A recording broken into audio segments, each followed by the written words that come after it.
네, 안녕하세요. 주식은 역시 끼리끼리새 끼리십니다. 안녕하세요, 끼리님분들. 자, 오늘 걱정이 조금 많은 하루였는데요. 그런데 어느 정도는 선방하지 않았나 이런 생각을 해볼 수 있을 것 같습니다. 그리고 놀랍게도 오늘 이렇게 하루만 일을 한 것 같은데 내일만 또 일하면은 쉬는 날 아니겠습니까? 바로 들어가도록 할게요. 자, 이번 달 증권사 매도 리포트가 몇 개 있다고 하는데요. 그 종목들 한번 보도록 하고요. 그리고 테이퍼링 언급을 오늘 새벽에 했습니다. 그런데 미국 증시도 그렇고 우리나라 증시도 왜 선방하지? 이런 느낌이 들더라고요. 그 이유가 뭔지 한번 살펴보도록 하겠습니다. 다음으로 내일은 BTS 컴백일입니다. 하이브 주가는 어떻게 될지 이 부분이 기대가 되는군요. 마지막으로 30년 이상 흑자 기업이 우리나라에도 존재하고 있다고 합니다. 어떤 기업들이 있는지 깔끔하게 살펴보도록 할게요. 자, 매일매일 주린이를 위한 시황정리 경제뉴스 10분 정리 2021년 5월 20일 목요일입니다. 오늘 하루도 고생하셨습니다.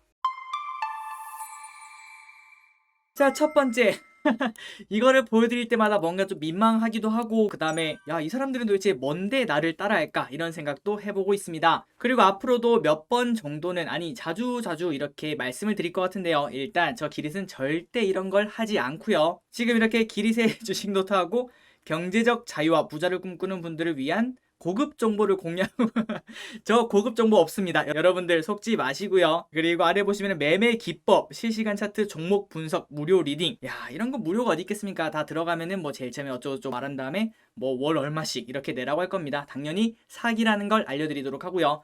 그리고 3%를 비롯해서 정말 많은 유튜버들이 이런 사칭이 많은 걸로 알고 있습니다. 전부 다 사기니까 속지 마시기 바랍니다. 그래서 이거를 어제 발견해서 이제 기린님들께 공지로 알려드렸는데 많은 분들이 축하를 해주시더라고요.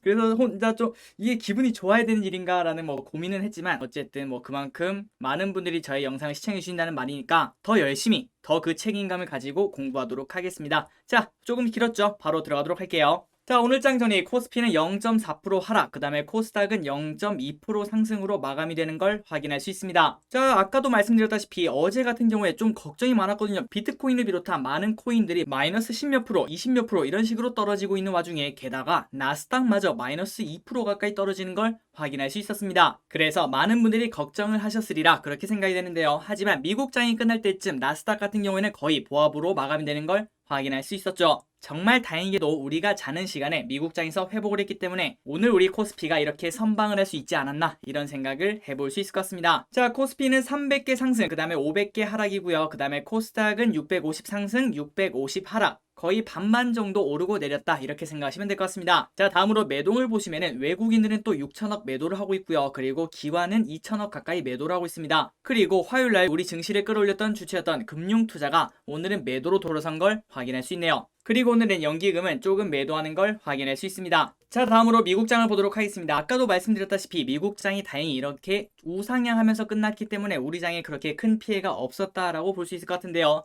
하지만 장 시작했을 때는 거의 마이너스 2%씩 하고 시작한 걸 확인할 수 있습니다. 그래서 어떻게 보면은 어제 공휴일이라서 우리가 좀 그나마 덕을 봤다 이렇게도 생각을 할 수 있을 것 같습니다. 자, 다우랑 나스닥이 이렇게 빠지고 시작한 이유가 뭔지 그거는 조금 뒤에 뉴스에서 다뤄보도록 하고요. 그리고 이렇게 회복한 이유도 한 번 더 다뤄보도록 하겠습니다.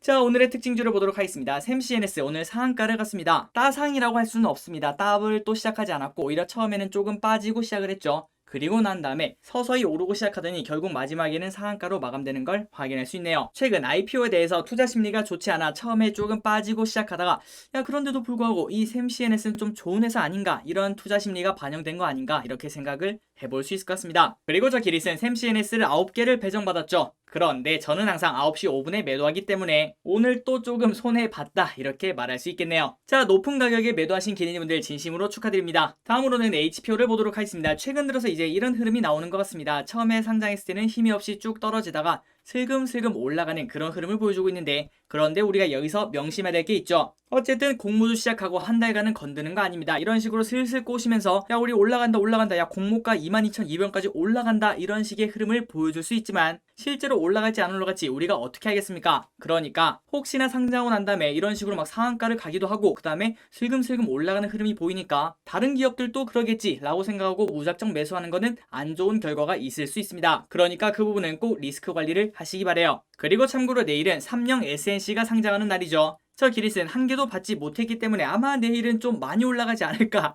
이런 생각도 해볼 수 있을 것 같습니다. 공모주에 참여하신 기린님들 따상하시기 바랍니다. 자, 다음입니다. LG화학. 오늘 호재성 뉴스가 하나 나왔죠. LG화학 테슬라 양극재 공급 소식에 2% 넘게 상승세. 그래서 오늘 장이 조금 안 좋았는데도 불구하고 LG화학이 90만원을 넘어서 이렇게 쭉쭉 올라오고 있는 걸 확인할 수 있네요. 자, 다음입니다. 하이브. 하이브가 최근 들어서 조금씩 좋은 흐름을 보여주고 있습니다. 시장이 좋든 안 좋든 살짝 계속 올라가는 모습을 보여주고 있는데요. 자, 그 이유 중 하나는 내일 바로 이 버터라는 노래가 한국 시간으로 1시에 공개가 되기 때문인 것 같습니다. 일단 티저를 보니까 뭔가 비트감이 있는 노래 같기도 하고요. 한 번쯤 들어보시기 바래요. 그리고 이미 그 티저 영상만 4천만 명 이상이 봤더라고요. 아마도 이번에도 흥행에 성공하지 않을까 이런 생각도 해볼 수 있을 것 같습니다. 참고로 하이브는 다음 주에 MSCI에 편입이 되는 것도 알고 계실 거라고 생각해요. 과연 그 두 부분 때문에 이 주가가 어떤 식으로 흘러가는지 그런 것들을 충분히 탐구해볼 필요는 있다고 생각합니다. 그리고 개인적으로 이거는 팬심이지만 이번에도 노래가 좋지 않을까 이런 기대를 하고 있습니다. 자, 다음입니다. 최근 들어서 K코인이라고 불릴 수 있을 만큼 엄청나게 변동성이 심한 두 종목이 있는데요. 바로 첫 번째는 포스코, 그리고 두 번째는 HMM입니다. 이 두 기업 다 지금 현재 시가총액이 상당히 높은 기업들인데요. 그런데 하루에도 마이너스 5%, 플러스 7%씩 왔다 갔다 하는 걸 확인할 수 있죠. 아마도 이 두 기업의 주주분들은 하루하루가 좀 늙고 있지 않나 이런 생각도 해볼 수 있을 것 같습니다. 기대분들 꼭 성투하시기 바랄게요. 자, 마지막 특징주입니다. 삼천리 자전거가 진짜 삼천리로 떠나고 있습니다. 오늘 52주 최고가를 경신했는데요. 자, 그 이유가 뭔가? 일단 삼천리 자전거는 코로나19 수혜주 중 하나인데요. 여가 활동이 제한되자 이렇게 실외에서 놀다 보니까 자전거 하나 사자 이런 사람들이 많아졌다 이렇게 볼 수 있을 것 같습니다. 그리고 플러스 가면 갈수록 전기자전거 기반 산업이 앞으로의 성장 동력이 될 수 있다 이런 견해가 나온다고 하는군요. 자, SK증권에서는 2021년 전기자전거 매출액은 전년 대비 83%나 성장했고, 그리고 앞으로 배민 라이더스 등 긱 이코노미 내의 점유율 확대가 향후 밸류에이션 재평가의 중요한 요소가 될 것이라고 분석했다고 합니다. 자, 다음으로는 경제뉴스로 넘어가도록 하겠습니다. 페드 테이퍼링 검토 첫 언급 깜짝 놀란 미 증시 하락 마감. 그런데 사실상 이 언급을 하고 난 다음에는 주가가 올랐죠. 자, 한번 어떤 내용인지 살펴보도록 할게요. 자, 미국 중앙은행이 지난달 말 열렸던 FOMC 회의에서, 그러니까 지난달에 열린 회의가 지금 이제 공개가 되는 겁니다. 제 기억에는 3주 정도 지난 걸로 알고 있고요. 그런데 최근 들어서 테이퍼링 얘기가 지속적으로 나오고 있지만 벌써 3주 전부터 테이퍼링 얘기가 이미 나왔다는 걸 확인할 수 있죠. 페드가 어떤 식으로든 테이퍼링 개시 가능성을 시사한 건 팬데믹 이후 처음이라고 합니다. 참고로 기준금리를 결정하는 통화정책회의인 FOMC에는 제롬 파월 페드 의장 등 핵심 위원 12명이 참석한다. 관행적으로 1년에 8차례 열리며 정례 회의 개최 3주일 후 의사록을 펴낸다. 이번에 공개한 회의록은 지난달 4월 27일에서 28일 그 기록분이라고 하는군요. 그러니까 아직까지는 페드에서 테이퍼링을 시작한다라고 말을 한 게 아닙니다. 이제 좀 고민을 해봐야 되지 않을까요? 이렇게 말했다고 하는군요. 그렇다면 앞으로 있을 회의도 충분히 긴장감을 가지고 볼 수밖에 없는 상황인 것 같습니다. 다음 회의는 5월달에는 없고 그 다음에 6월 15일날 있는 걸로 알고 있습니다. 그때쯤이 되면 또 시장이 발작을 하지 않을까 이런 생각도 미리 해볼 수 있겠군요. 최대 고용과 연평균 2%를 완만하게 웃도는 물가 상승률을 달성할 때까지 제로금리를 유지하고 이 목표를 향한 상당한 진전을 보일 때까지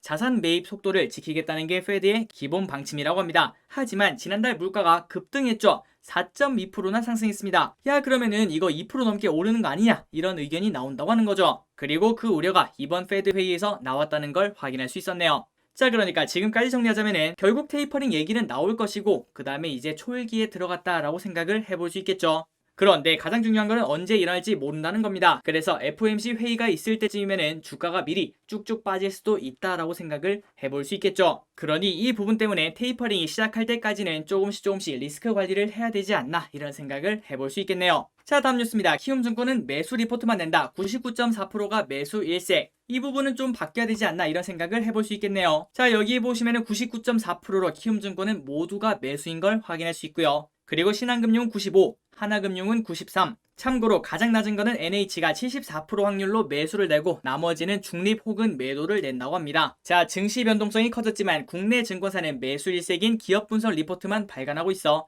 신뢰성 논란이 일고 있다. 최근 일각에서는 이례적 셀 의견을 내놨지만 증권사들의 매도 관행은 여전히 해묵은 과제로 남아있으며 특히 키움증권의 같은 경우에는 최근 1년 동안 100%에 가까운 매수 의견을 제시한 것으로 나타났다고 합니다. 자, 그럴 만한 이유를 이렇게 추측할 수 있다고 하는데요. 키움증권은 동학개미 열풍에 힘입어 가파른 실적 개선을 보인 증권사다. 그런데 그 말을 다시 말하자면 지금 현재 이렇게 재미없는 장세가 지속되면 지속될수록 개인 투자자분들이 빠져나가게 되고, 그 말은 키움증권의 실적이 다시 내려갈 수도 있다, 이렇게 생각도 해볼 수 있겠죠. 그래서 조금 더 포트폴리오 다각화를 위해서 상대적으로 약한 투자은행 IB 부분을 강화해야 된다고 합니다. 그리고 이러한 이유 때문에 삼성증권, 에이베스트 투자증권에서 키움증권의 목표가를 5%, 9%나 하향했다고 하네요. 한이길이 그런데 그러한 이유랑 매수 리포트 발간이랑 무슨 상관이야? 자, 위에서 보시다시피 키움증권은 IB 산업에서 기업들과의 이해관계가 중요해진 시점으로 이를 타 대형사들보다 더 크게 의식하고 있는 것으로 보인다고 합니다. 또한 개인 고객 비중이 높으니까 수수료 수입에 영향이 있는 개인 투자자들의 항의도 신경 써야 할 것이라고 말했다고 합니다. 그러니까 증권사 입장에서 인기가 좋은 주식 매도 리포트를 내면 많은 사람들이 거기서 항의를 한다고 볼 수 있겠죠. 아니, 너희 때문에 우리 주가 같으면 내려가는 거 아니야, 너희 키움 절대 안 쓴다, 이런 흐름이 나오나 봅니다. 그리고 개인 말고 IB 산업에서 기업들과의 이해관계가 중요한데 이 리포트랑 무슨 상관이냐, 그걸 봤더니 증권사의 잠재 고객인 상장기업은 통상 회사채나 기업 어음을 발행할 때 우호적인 관계를 유지해온 증권사를 주관사로 선정한다고 하네요. 그때 만약에 애널리스트가 매도 보고서를 낸다면은 관계가 악화되고, 그리고 기업은 회사채 발행에서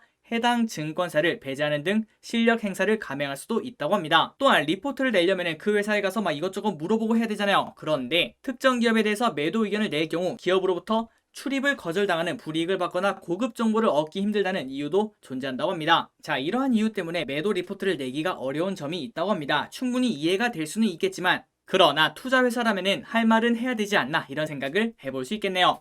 기리또 이 부분에 대해서 조금 공감을 하고 있습니다. 과거에 어떤 기업을 안 좋게 말했더니 정말 많은 분들이 오셔가지고 악플을 다시더라고요. 그래서 그 이후에 그 기업을 말할 때는 왠지 더 조심스럽게 되고, 그 다음에 그냥 차라리 말을 안 하게 되고, 그런 현상이 있는 걸 저 스스로 느꼈습니다. 그런데 이 기사를 보니까 저의 행동이 조금 무책임하지 않나, 이런 생각도 해볼 수 있을 것 같습니다. 앞으로는 인기가 좋은 기업이라도 깔 건 까겠습니다. 자, 다음 뉴스입니다. 유한양행, 신영증권, 삼성전자 30년 이상 흑자 기업이 58곳이나 있다고 하네요. 자, 1926년 유일한 박사가 창업한 유한양행은 장장 67년 연속 흑자 기록을 이어가고 있다고 합니다. 그리고 6.25를 제외하고는 적자를 낸 적이 없다. 저 기릿은 이걸 딱 봤을 때 뭔가 소름이 돋았습니다.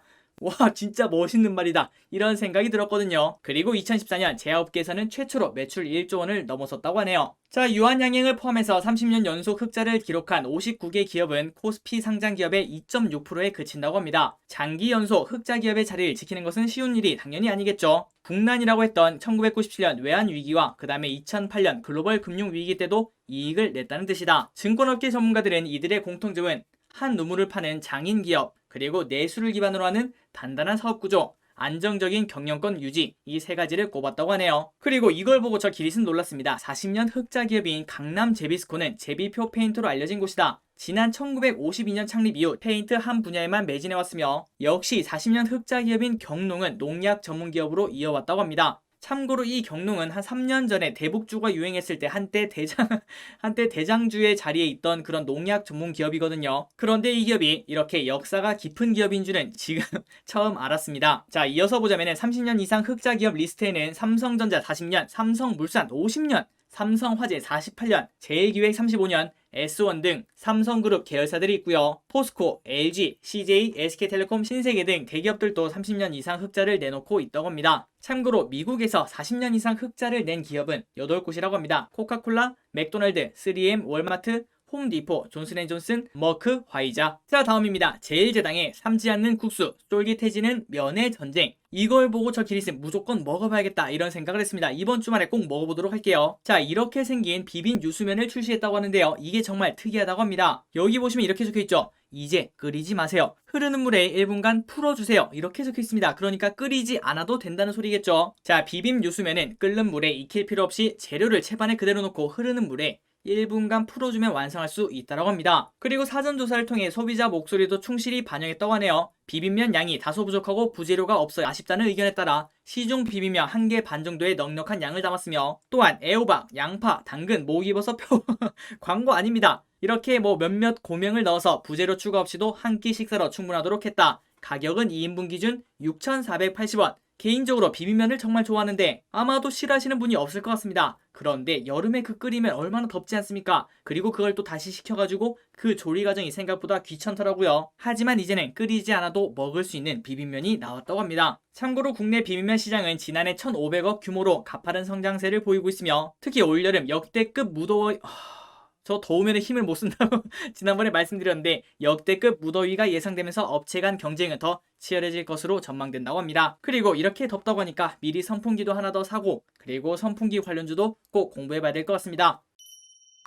JP모건 코스피 올해 3,500 갈 것 목표 지수 상향. 빠르게 보도록 하겠습니다. 금융투자업계에 따르면 JP모건은 코스피 지수 목표치를 올해입니다. 올해 3,500포인트로 잡았다. 이는 지난해 12월 20일 날 제시했던 3,200보다 300포인트 더 올라간 수치라고 합니다. 자, 이렇게 올린 이유가 뭐냐? 바로 실적 기대라고 하는데요. 작년보다 올해 영업이익이 70%, 그 다음에 순이익이 103% 증가할 것으로 전망한다고 합니다. 그렇다면 올해 이익이 2018년도 당시의 최고점을 경신할 것이라며 실적 예상치를 반영하면 코스피 목표치가 3,500이라고 설명했다고 하네요. 딱 연말에 이렇게 올라가도 좋으니까 올해 안에 꼭 올라갔으면 좋겠습니다. 자, 다음입니다. 너무 올랐나 투자 의견 낮추는 종목 속속 등장. 아까 보시다시피 항상 매수 의견이 정말 많은 걸 확인할 수 있는데요. 그런데 그 와중에도 매도 리포트는 당연히 매도고요. 그 다음에 중립 리포트도 매도라고도 볼 수 있겠죠. 또한 매수는 그대로지만 목표 주가를 낮추는 것도 어느 정도는 이 정도면 매도 아닌가 이런 생각도 해볼 수 있을 것 같습니다. 과연 어떤 기업들이 있는지 확인해 보도록 할게요. 자, 잘 안 보이실까봐 읽어드리도록 하겠습니다. 일단 페노션, 한국항공우주, 롯데쇼핑, 하나생명, 한국전력, HMM, 메리츠증권 이렇게 7종목이 있다고 하네요. 이 주식들이 기린이분들이 보유하고 있는 주식들이라면 한 번쯤은 꼭 찾아보시기 바랍니다. 어떤 이유 때문에 투자 의견을 하향했는지 그 부분은 꼭 공부해볼 필요가 있겠죠. 자, 그 중에 두 개 차트를 보시면 한국전력과 롯데쇼핑인데 항공전력은 뭐 항상 거북이 같은 흐름을 보여주고 있고요. 자, 다음으로는 롯데쇼핑도 이렇게 투자 의견 하향을 했다고 하는데요. 그런데 지금 차트를 보시면은 떨어지는 칼날이 되는 걸 확인할 수 있죠. 그래서 지금 당장 롯데쇼핑이 이렇게 많이 내렸으니까 상대적으로 싸다 하고 매수하기는 어려울 것 같습니다. 항상 떨어지는 칼날이 다 떨어지고 나서 그 이후에 천천히 집으시기 바래요. 참고로 비슷한 차트를 만들어내고 있고 사업도 비슷한 이마트도 지금 바로 매수하기는 조금 어렵지 않나 이런 생각도 해볼 수 있을 것 같습니다. 호식이 2마리 치킨 또 당했다. 눈 뜨고 뺏기는 중국 짝퉁 K. 자, 우리나라 기업의 상표를 중국에서 무단으로 뺏긴다고 하는데요. 그 기업이 1년 새 3.5배로 폭증했다고 하네요. 그리고 이 도용 피해도 베트남, 태국 등 동남아시아로 확산되고 있다고 합니다. 자, 차트를 보시면 2016년, 2017, 2018, 2019는 조금씩 늘어나고 거의 바닥인 걸 확인할 수 있는데 작년에 엄청나게 늘어난 걸 확인할 수 있죠. 자, 중국에서 한국 기업 상표 도용은 파리바게트, 네파, 모노크롬, 네이처 리퍼블릭, 풀무원, 호식이 2마리 치킨. 야, 이거 맛있는 거 어떻게 알고 이렇게 뺏겼을까요? 그리고 의류, 식품, 화장품에서 주로 이뤄지고 있다고 합니다. 그래서 얼마나 비슷하게 뺏겼나라고 봤더니 호식이는 그냥 흑백으로 바꾼 것 같고요. 그리고 이화수는 뭐 똑같네요. 그 다음에 네파는 이제 반대로 돌렸고요. 그리고 오른쪽은 베트남에서 뺏긴 거라고 하는데 탐앤탐스 이건 뭐 똑같다라고 볼 수 있고 그 다음에 밑에는 한 셈인데 조금 미세하게 다른 걸 확인할 수 있죠. 빨간 줄이 여기는 3줄인데 여기는 2줄인 걸 확인할 수 있네요. 자, 어떻게 보면은 우리나라가 그만큼 인정을 받는다라는 신호가 될 수도 있겠지만 하지만 상표권은 중요하다고 볼 수 있겠죠. 그리고 이걸 보니까 처음에 아까 말씀드렸던 저 기릿을 사치 그것도 비슷하지 않나 이런 생각도 해볼 수 있을 것 같습니다. 자, 어제 비트코인이 완전 폭락을 했는데요. 그 이유 중 하나는 중국에서 가상화폐를 금지시켰다 이런 말이 나왔습니다. 자, 중국 금융당국들은 어제 공동으로 가상화폐 거래 및 투기 위험에 대한 공고를 냈다고 하네요. 자, 어떻게 말했느냐? 가상화폐는 진정한 화폐가 아니므로 시장에서 사용될 수도 사용되어서도 안 된다 이렇게 말했다고 합니다. 그러니까 이런 영향 때문에 비트코인이 폭락을 했다고 합니다. 자, 차트를 보시면 이때 엄청나게 떨어졌다가 어느 정도는 회복하는 걸 확인할 수 있죠. 일단 지금까지는 와 라고 할 때 살 걸 이런 흐름이 나오고 있지만 일단 조금 더 시간이 지나봐야 이게 바닥인지 아니면은 지하실을 뚫고 갈지 그런 것들을 확인할 수 있을 것 같습니다. 자, 다음 뉴스입니다. 이거는 상대적 박탈감이 느껴지기 때문에 안 가져오려고 했는데요. 그래도 어쨌든 우리는 또 경제를 공부하는 사람들 아니겠습니까? 한번 보도록 할게요. 1,000만 원이 훌쩍 넘는다. 페피는 프라다를 입는다. 자, 여기 아래 보시면은 이 강아지가 입고 있는 옷이 59만 원. 그리고 여기 강아지가 먹는 밥그릇이 153만 원. 그리고 프라다 우비가 59만 원. 마지막으로 에르메스 패드가 80만 원. 대단합니다. 이런 것들을 파는 것도 대단하고 이런 것들을 사는 것도 저 기릿한테는 대단하다고 느껴지는군요. 자, 반려동물 전문 업체들이 인기를 끌고 있다고 합니다. 침대가 90에서 110만원, 제 침대보다 비쌉니다. 제가 지금 지누스 걸 쓰고 있는데 한 60인가 줬던 걸로 기억하거든요. 그런데 개팔자가 상팔자, 카시트는 20만원에서 30만원, 카페트는 20만원 등 고가에 판매되고 있다고 하네요. 그런데 인기 있는 제품은 순식간에 품절이 된다고 합니다. 자, 여기까지는 조금 상대적 박탈감이 들지만 그런데 이 부분은 좀 이해가 될 수 있을 것 같습니다. 반려동물 시장 중 가장 규모가 큰 것은 당연히 사료 시장이겠죠. 지난해 사료 시장은 약 88조 원 규모였는데 오는 2023년에는 100조 원을 넘어설 것으로 전망된다고 합니다. 자, 이렇게 사료 시장이 커지는 이유는 당연히 1인 가구도 많아지고 그 다음에 출산율도 낮아지니까 우리 강아지나 아니면은 고양이라도 키우자라는 결정이 많아지는 것 같습니다. 또한 그렇다 보니까 어차피 키우는 거 좀 좋은 거 먹이자, 이래서 사료 역시 고급화 추세가 본격화되고 있다고 하네요. 자, 또한 특급 호텔도 움직이고 있다고 합니다. 올 초 그랜드조선 부산은 멍캉스 패키지를 내놓고 펫 전용 객실에 반려견 전용 침대, 계단, 식기 등 가구와 어메니티 및 시즌별 장난감을 배치했다. 반려견 전용 식기, 껌, 간식, 배변 패드, 배변 봉투, 타월, 샴푸 등 전용 어메니티를 함께 제공하며 비용은 1박에 36만원에서 47만원이라고 하는군요. 갑자기 이 기사를 보니까 제가 키우는 강아지에게 좀 미안하다. 자, 마지막으로 두 개 기업을 빠르게 보도록 하겠습니다. 한미반도체 비메모리 공급 부족 수혜. 자, 최근 비메모리 공급 부족 사태가 일어나고 있죠. 그렇기 때문에 미국은 반도체 공급망 조사와 함께 반도체 생산 시설 구축에 대규모 재원을 투입할 예정이다. 또한 대만의 TSMC나 삼성전자 등 비메모리 업체들에게 공급 확대를 위한 공격적인 증설을 요청하고 있다고 하네요. 자, 이 같은 상황에서 한미반도체의 비전, 플레이스먼트의 수혜가 예상된다고 합니다. 이 장비는 TSMC 등 비메모리 생산량 증가에 직접적인 영향을 준다고 합니다. 또한 한미반도체는 국내 반도체 중소형주 중에서 TSMC와 실적, 주가가 직접적 연관되는 유일한 업체로 유례없는 비메모리 공급 부족 구간에서 매수해야 될 종목으로 추천한다 라고 말했다고 합니다. 자, 최근 차트를 보시면 이렇게 계속 우상향을 하고 있는 걸 확인할 수 있고요. 지속적으로 반도체 투자가 이루어진다면 이 한미 반도체도 충분히 공부해볼 필요가 있지 않나, 이런 생각을 해볼 수 있을 것 같습니다. 자, 마지막입니다. 진성TC 같이 공부했던 기업이죠. 건설기계 시장이 회복하고 있으며 그에 따른 모멘텀이 유효하다고 하네요. 투자 의견 매수와 목표 주가 2만원을 모두 유지했다고 하며, 자, 진성TC가 뭐하는 기업인가? 무한궤도, 탱크 밑에 이렇게 떼글떼글 굴러가는 거 있죠. 그걸 바로 무한궤도라고 하는데 그거를 만든다고 생각하시면 됩니다. 그리고 참고로 뭔가 보기에도 투박해 보이죠. 소모성 부품이기 때문에 사용기간이 6에서 18개월밖에 되지 않는다고 합니다. 그 말은 지속적으로 공급이 가능하다는 소리겠죠. 그리고 가장 중요한 게 이거겠죠. 조 바이든 미국 대통령이 2조 2천억 달러 규모의 인프라 투자 법안이 통과될 것이라는 기대 모멘텀도 유효하다라고 말했다고 합니다. 자, 진성TC도 오른쪽으로 계속 올라가고 있는 모습을 보여주고 있죠. 이 기업도 목표 주가가 2만원이니까 충분히 공부해볼 필요가 있다라고 생각을 해볼 수 있을 것 같습니다. 자, 지금까지 경제뉴스가 끝났습니다. 오늘 또 저기니까 같이 공부해주셔서 정말 감사하고요. 내일 또 재밌는 경제뉴스로 찾아뵙도록 할게요. 내일은 장이 쭉쭉 뻗어나갔으면 좋겠습니다. 지금까지 기리셨습니다. 빠이요.